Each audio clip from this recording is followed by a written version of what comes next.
There's a political phenomenon that I've been thinking about for a long time, that causes a good deal of frustration among uh, people who pay little to some attention to politics, um, because there's this feeling that if a politician is making a promise, then it's just about guaranteed that that promise will almost never be kept. Um, and this phenomenon, I'm not quite sure what it would be called, but I guess I would call it the save the whales phenomenon, save the whales effect, where in order for an organization to grow and be successful as a philanthropic organization, it is necessary that they not complete their end goal. A homelessness, an anti-homelessness organization cannot possibly survive in a situation where there is no homelessness. And that's why I call it the save the whales effect, because if there were a large increase in the number of whales, and the number of whales was not predicted in any way to start going down, then there would be no need for the Save the Whales organization. So any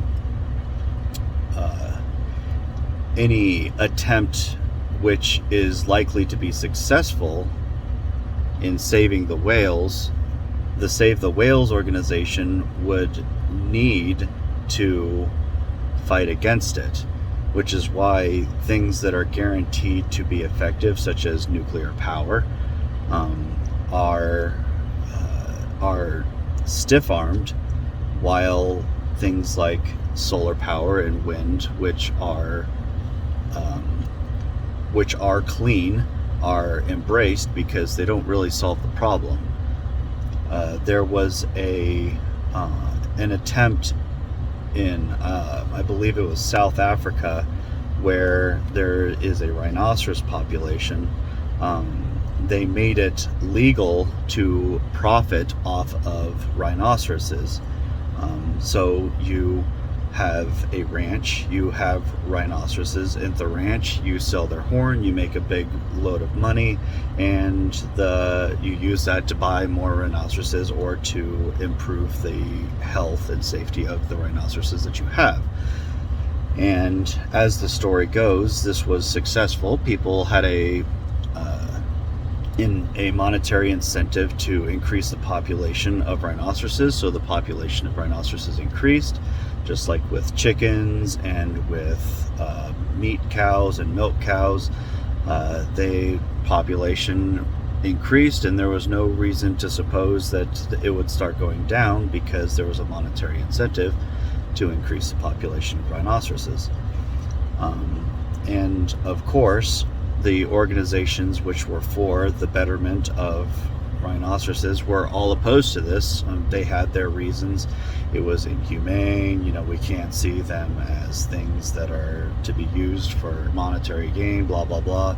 And so the numbers started going down as the incentives started to fall away. So I see this as a political effect as a whole in a lot of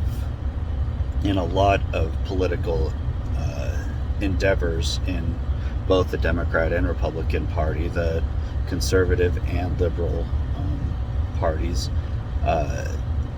COVID could not be used as a reason to accumulate power, so long as COVID was being solved, which is why with a political figure like Trump, it was being solved and it was being fought against all the while. So we have the 3-4 vaccines now, and it was largely because of Operation Warp Speed, and which is why it was fought against so vehemently, because without COVID, What would we be, why waste COVID? Why allow it to be cured when we could use it to accumulate all this power? So, landlock is a good thing with political power. It's good that the Senate opposes the House. It's good that the House opposes the Senate. It's good that the president opposes both. And it's good that both oppose the president, because the less that governments do that are far away from the people, the better. But that's a different phenomenon from this, because that is